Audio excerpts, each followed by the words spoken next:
All right, welcome back to the Modern Josephus, my YouTube channel here. Today we're going to go ahead and react to who won the American Revolution. So, obviously, I would say the United States and the world. Is he going to have a different answer? We shall see. Don't forget to like, share, subscribe to the channel. I'd really appreciate it. Um, and I hope you enjoy the content. If you have any suggestions, leave it in the comment below. And if you have other things you would like me to react to, go ahead and put it down in the comments below, and I'll take a look at it for sure and would love to react to anything that those who are watching my videos would like me to react to. All right, let's go ahead and get this going. Hi, I'm John Green. This is Crash Course U.S. History. There are two kinds of revolutions, those where things do change and those where things don't change. Like, not to get all I'll say one thing that changed, his hairstyle changed.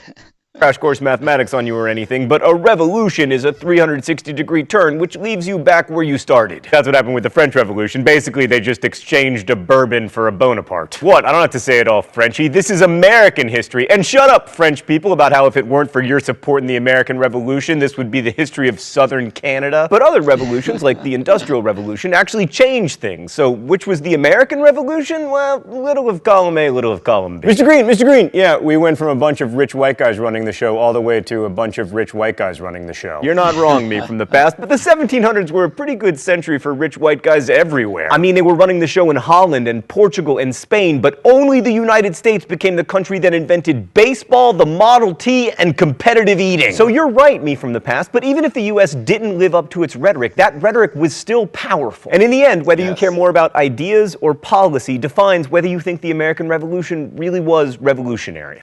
And that is what it's good to tell other people is that what it's good to know that if the words in the Declaration of Independence, which say that all men are created equal, if those had not been written down, if Thomas Jefferson had not written down those words, we would not have gotten to the point where we abolished slavery, where we got rid of Jim Crow laws, and brought equality for all men and even now all women.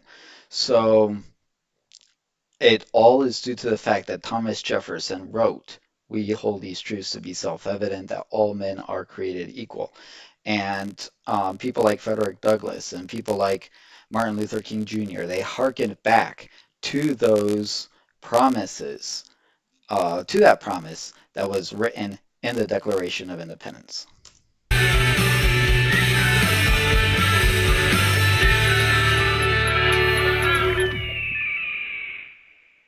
Alright, let's start with the War for Independence. If you've been watching Crash Course, you'll know that we're not big on gratuitous war details, but we're obligated to tell you something about it. The main strategy of the British in the Revolutionary War was to capture all the cities and force the colonists to surrender. And the first part of that strategy pretty much worked. They captured Boston and New York and Charleston, but all the colonists had to do was not quit. I mean, they had home field advantage, knowledge of the terrain, easier supply lines, and Mr. Creepy Eyes down here. So while the British took the cities, the Americans, or Continentals, held onto the countryside.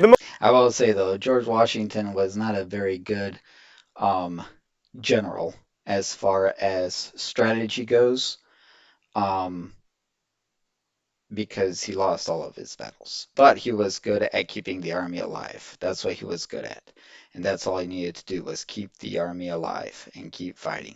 The most famous battle of the war was probably the Battle of Trenton, where Washington was like, I'm gonna cross the Delaware on Christmas morning. He had a funny voice. Everybody knows he had a funny voice. It's famous. That's a made-up fact. Don't put it on your AP tests. What do I know about Washington? Well, I know he had a funny voice. Washington surprised a bunch of Hessians, which was a pretty impressive victory, especially since he'd just come off a string of defeats. But he wasn't able to turn it into an all-out rout and ended up having to spend a miserable winter in Valley Forge. But remember, generals always get to eat. But the most important battle, at least in the North, was not Trenton, but Saratoga. This was a major defeat for the British, and while it's often put forth as an example of the superior...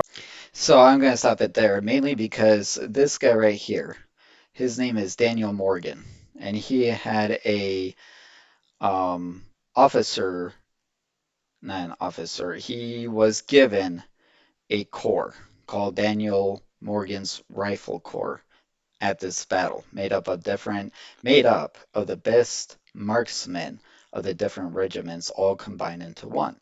The reason why I mention that is because my ancestor fought in that rifle corps during this battle. And his job, as well as all those men, was to pick off the British officers to cause disorganization among the British um, forces. So there's a neat little nugget there. Majority of the Continental Fighting Man, the British mostly lost because of terrible generaling. The French would eventually bankrupt themselves helping us, which would lead to their own revolution. As thanks, we named our most important food after them. In the South, the country-city trend continued, with the British taking Charleston, but then continuing to lose smaller-scale battles and be harassed by guerrilla-style tactics. The key battle of the war in the South, because it was the one where the British surrendered, was at Yorktown in 1781. Lord Cornwallis made the brilliant tactical decision to station his troops on a peninsula surrounded on three sides by water filled with French ships, and the British lost the war. So what did this all mean for actual people? Well, Americans like to think that we all pitched in together and got rid of British tyranny and lived happily ever after. Also that the Continental Army was the bravest, most loyal, and most effective fighting force in human history. I will say they look pretty cool right there. Thanks to the leadership of George Washington. Yeah, there. But actually, well, yeah, let's go to the thought bubble. Morale among Continental soldiers was often pretty low. Rations were poor and soldiers went unpaid. As Joseph Plum Martin, a soldier from Connecticut, wrote, they felt they were starving in detail for an ungrateful people who did not care what became of us. Yeah, my ancestor actually after Saratoga was moved out to Pennsylvania just in time for Valley Forge, so he went through all those things. But I have the book by Joseph Plum Martin that he wrote. Very good, very neat piece of history for the American War for Independence. I recommend anybody reading it. It's very easy to read. He was only like 16, 17, 18 during that time. I mean, when the war ended and he left the army after Yorktown, I don't even think he was 21 yet. For sure not 21. Maybe he had even made it till 20, but for sure he wasn't even 21 yet. And many other colonists didn't fight for independence, they fought with the British. Others were pacifists, like the Quakers, who often had their property confiscated when they refused to fight. And in colonial America, of course, losing property also meant losing rights. And for slaves, the so-called fight for freedom was very different than it was for Continental soldiers, because loyalty to Britain in the war could mean freedom. In 1775, British Governor Lord Dunmore issued a proclamation that granted freedom to any slave who deserted his master and fought for the British. Something like 5,000 slaves took him up on the offer. And in addition, many slaves saw the revolution as a chance to escape. Boston King left a cruel master and later wrote, I determined to go to Charlestown and throw myself into the hands of the English. They received me readily, and I began to feel the happiness of liberty, of which I knew nothing before. 100,000 slaves are estimated to have fled to the British. Now, many slaves were returned to their masters, but more than 15,000 left the U.S. when the British did. And it's worth remembering. Now, I don't know if he's going to say this, but it's also worth remembering, as he likes to say, that some of these 15,000 that went to the British actually ended up on islands in the Caribbean as slaves again. So just worth noting that too. Remembering that the British Empire abolished slavery in all of its territory by 1843, and without a civil war. Thanks, Thought Bubble. So Native Americans were also profoundly affected by the Revolutionary. Okay, what I don't like about history like this, maybe he'll get to it later, maybe he won't, but when they talk about Black Americans during this time, they only focus on slaves. There were actually three black regiments of Rhode Island, who surrounded the British in Newport and kept either surrounded the British in Newport, Rhode Island, or they kept Newport, Rhode Island from British invasion. One of those two things happened. Either they kicked them out or they prevented them from coming in. I'll be curious if he actually mentions them. And that's the problem with this kind of history is they only focus on the negative parts without saying, hey, but look, there's these people too. And I know that most Black Americans were slaves at the time, but there were still thousands of free blacks who fought for the American War for in the American War for Independence. Some even fought for their freedom. Some joined up to be free. and were given their freedom after the war was ended, but there were thousands of free blacks who joined the Continental Army to fight on their own free will. War. Generally, they wanted to stay out of it, and the colonists mostly wanted them to remain neutral too. Like the Continental Congress was eager to remind the Iroquois of their history of neutrality, writing, "This is a family quarrel between us and Old England. You Indians are not concerned in it. We don't wish you to take up the hatchet against the king's troops. We desire you to remain at home and not join on either side, but keep the hatchet buried deep." Right, well, many of the Iroquois fought for the British anyway. The Oneidas joined the Patriots fighting against the Iroquois. Sometimes there were divisions within tribes themselves. Like with the Cherokees, younger chiefs tended to side with the British, older ones with the Americans. And it should be mentioned that, unsurprisingly, American troops were particularly brutal to American Indians who fought for the British, burning their villages and enslaving prisoners, contrary to the accepted rules of war. And if How, however, I'll say this, I will put a however in there. When the when the Iroquois joined the British, they were pretty ruthless against the colonists. So again, when you retaliate bad, you expect it to be retaliated against in the same way. Expect to be retaliated against in the same way. It's war, it's going to happen. the American Revolution was really about, as Thomas Jefferson would have it, the inalienable rights of life, liberty, and the pursuit of happiness, then the Indians were definitely the losers because they didn't get any of those rights. So we know slaves and Native Americans didn't get much out of the Revolutionary War. How did it go for women? Yeah, not great. Some colonial women fought in the war. Deborah Sampson dressed as a man and fought at several battles, once even pulling a bullet out of her own leg. But women didn't get much out of the Revolution. They were basically still considered wards of their husbands. Or Words of their husbands. Okay, whatever. I won't even address that because you have Abigail Adams, and she definitely would not have been a ward of her husband. But most men loved their wives. Read about George Washington, read about Thomas Jefferson, read about John Adams. I mean, they had very intimate and loving relationships with their wives. I mean, John Adams, he couldn't keep his pen down from writing some pretty intimate stuff to his wife, and we have the letters today. So they weren't just seen as wards, all right? They had loving relationships. Now, I don't know if he'll mention it, but New Jersey actually allowed women to vote in elections. And at least New Jersey, I think there was one other state that, as soon as right after the Constitutional Convention, allowed women to vote.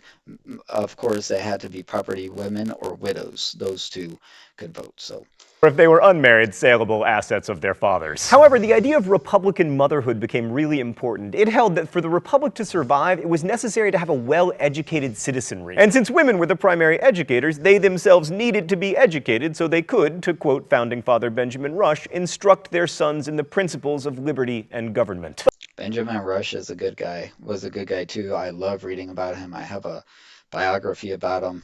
Pretty good.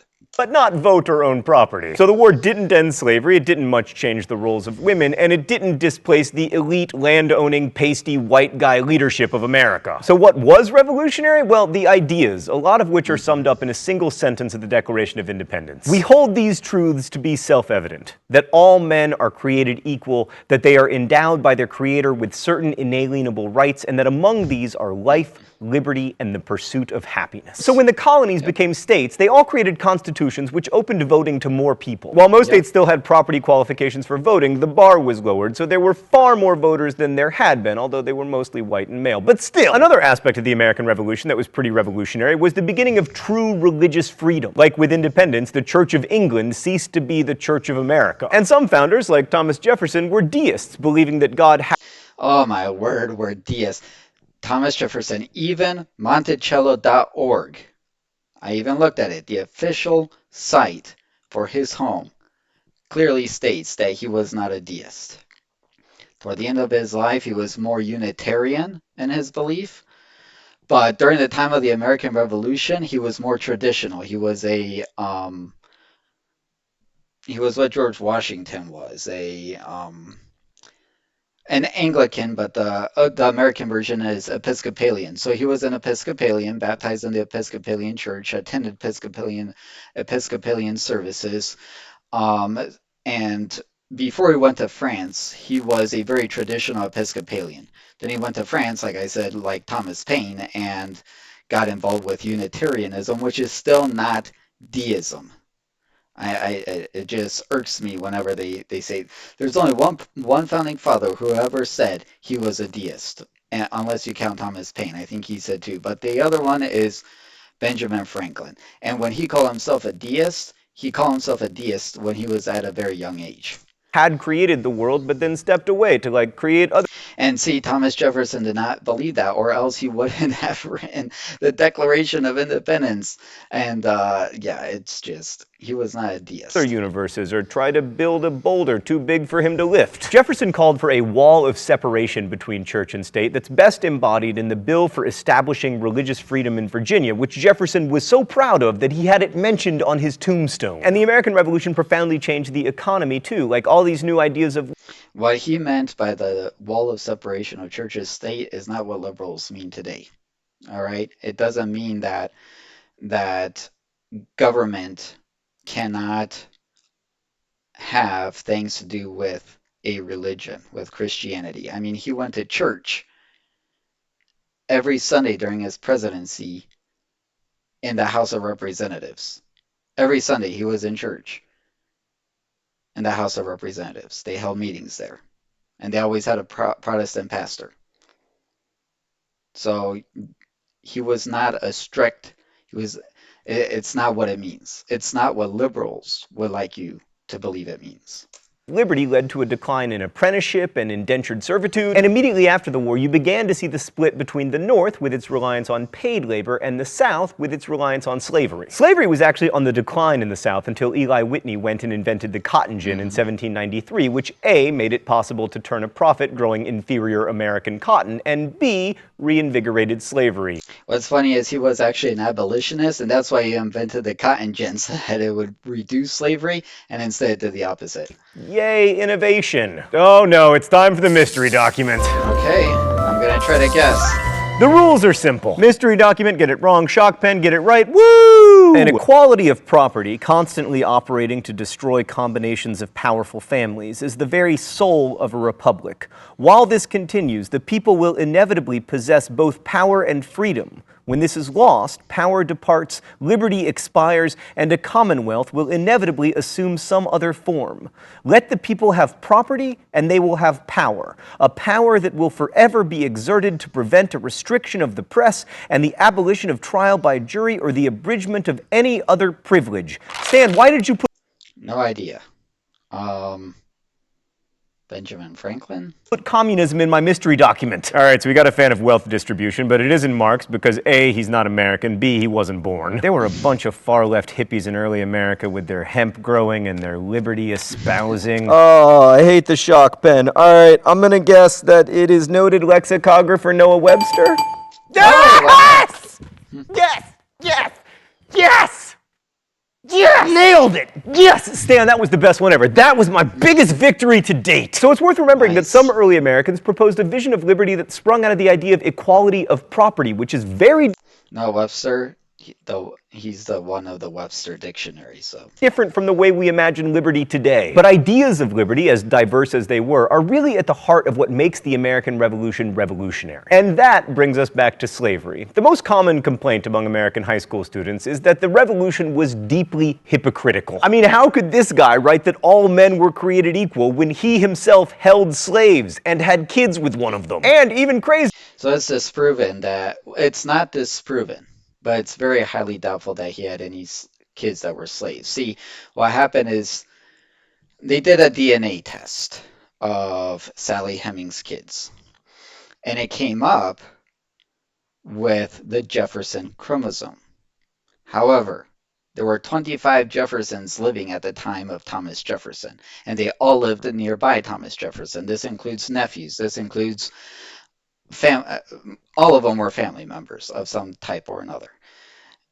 So they weren't able to narrow it down, even though the headlines were, oh, we have found that Sally Hemings' kids were the kids of Thomas Jefferson. No, you found a Jefferson chromosome, but you cannot tell which Jefferson it was. And there's actually a lot of evidence that points out it was probably Randolph Jefferson, the nephew of Thomas Jefferson. One, because he would have been younger in the age of Sally Hemings, and two, because he frequented the slave quarters at Jefferson's home of Monticello. He would go over there to play the violin, get drunk, things like that. So it's very highly likely that he was the Jefferson that had the kids with Sally Hemings. Easier, American colonists often referred to themselves as slaves because they were denied the right to have a vote in Parliament about their taxation. Now, some people recognized that it was a smidge hypocritical to claim to be enslaved by British taxation, while they themselves were actually enslaving people. But very few made the leap to say that liberty should mean freedom for the slave.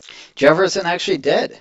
When he was governor of Virginia, and when he was in the House of Burgesses twice, he tried to get bills passed bringing emancipation to the slaves. Now, it wasn't going to be immediate, but it was, I think his bill said something like all children of slaves should be emancipated. And then something about older slaves should be emancipated as well. So he brought bills forth. He also signed the Louisiana Purchase, which prevented slavery in the Louisiana territory that they got from France. So they were working on it. It wasn't just that they said, oh, we're going to just leave slavery in place. No, Thomas Jefferson worked his whole life to end slavery. One exception was James Otis of Massachusetts, who wrote concerning America's slaves that unless they were free, there could be no liberty. What man is or ever was born free, if every man is not? Oh, I mentioned James Otis in the last video. Most of the founders, including this guy and this guy, were the cream of the colonial elites, and so they held slaves and made arguments against abolition. Like many historians now argue that Jefferson... Okay, prove to me that George Washington or Thomas Jefferson spoke out against abolition. I mean, George Washington freed his slaves, and Thomas Jefferson tried passing bills to emancipate slaves. was trying to condemn slavery in the Declaration of Independence, Yeah, but did. without slavery, he wouldn't have had his amazing life. I mean, if he'd been working, he couldn't have designed Monticello or stolen all those ideas from John Locke. And speaking of Locke, Locke equated liberty with property. And a revolution based on securing property against tyranny couldn't very well turn around and take slaves, who after all were considered property. I mean, Jefferson once calculated that his slaves gave him a better financial return than his real estate investments. That being said, there were many and frequent... Here's the thing, though. He knew that they were worth a lot. And what he did is he ended up being in a lot of debt, like most of these guys were in a lot of debt. But Jefferson wanted to free his slaves. So what he started doing was loaning out his slaves to these other plantations in order to make a profit, because his crops ended up failing. I mean, he was a bad farmer. Either he was a bad farmer or he just got unlucky, because his farms never worked out. His crops never worked out as he wanted them to work out. So his plan was to loan out his slaves labor and make money like that in order to pay off his debts and end up freeing his slaves. Um, you can say, well, you shouldn't have done it that way, blah, blah, blah, blah, blah. Another thing that prevented him from freeing his slaves was the assembly. The House of Burgesses passed laws that prevented landowners who were in debt from freeing their slaves. So he had that too hanging over his head. But he actually writes that he did not sell his slaves because he wanted to free them. He never got to free them because of the laws passed by the Virginia House of Burgesses, but that was the reason why he was very reluctant, and it was always the last option to sell a slave. Protests against slavery. The most vociferous protesters were often African Americans, and in the northern states at least, their pleas were heard. Between 1777 and 1804, all states north of Maryland got rid of slavery, although most... All those states did it before Great Britain did. Note that. Did so at a very slow pace and were careful not to deprive slave owners of the value of their property. Like as late as 1830, there were still about 3,500 slaves in the North, and on the eve of the Civil War, there were still 18 in New Jersey. New Jersey! So the number of free people... Okay, New Jersey. All right. people of color in the U.S. skyrocketed. There were fewer than 10,000 in 1776. By 1810, there were nearly 200,000 free black Americans. So in the end, Wow, that's a lot of free black Americans, by the real way. change came, as it usually does, not through a revolutionary event, but through a revolutionary process. To me, the really novel idea that emerged from the American Revolution was of American equality. Now, obviously, this was and remains a vastly unequal social order, but I'm talking about the kind of equality that Gordon Wood described in his famous book, The Radicalism of the American Revolution. The idea that no one American is inherently better than any other. Prior to the Revolution, and certainly in Europe, there were definite classes of superior people, usually determined by birth. I mean, people knew their place and they were expected to be deferential to their betters. But all that talk of freedom and inalienable rights introduced the idea that birth wasn't destiny and that all people should be treated with respect. And that's why when Alexis de Tocqueville came, he wrote about that. He wrote how he went to a tavern and he sat down to eat and he noticed that even the waiters were called sir. So the idea that no one should be denied the opportunity to succeed because of who their parents were catalyzed change not just in America, but around the world. if you watch Les Miserables, why do they prevent Jean Valjean from rising up? Why do they hate him that he's rising up? Because he's now obeying the social order of if you're a convict, you're always a convict. The saying, I read another, I can't remember if it was the Three Musketeers or something, but uh, one of the characters in another Dumas book, he's supposed to stay that status. He can't rise above it. And while the U.S. no longer leads in equality of opportunity, that early American idea that we are all equal in our capacity to reason and to work became the foundation not just for the American Revolution, but for many others that would come afterward. Thanks for watching. I'll see you next week. Crash Course is produced and directed by Stan. All right, so this was a good one. There was a lot of things that I disagreed there with, and I was able to explain to you guys more in detail. So I hope you enjoyed this video. Don't forget, share, like, subscribe, leave a comment below if you think that everything I said was bogus. If you want to debate, I love to debate. So go ahead and do that, and we'll see you in the next video.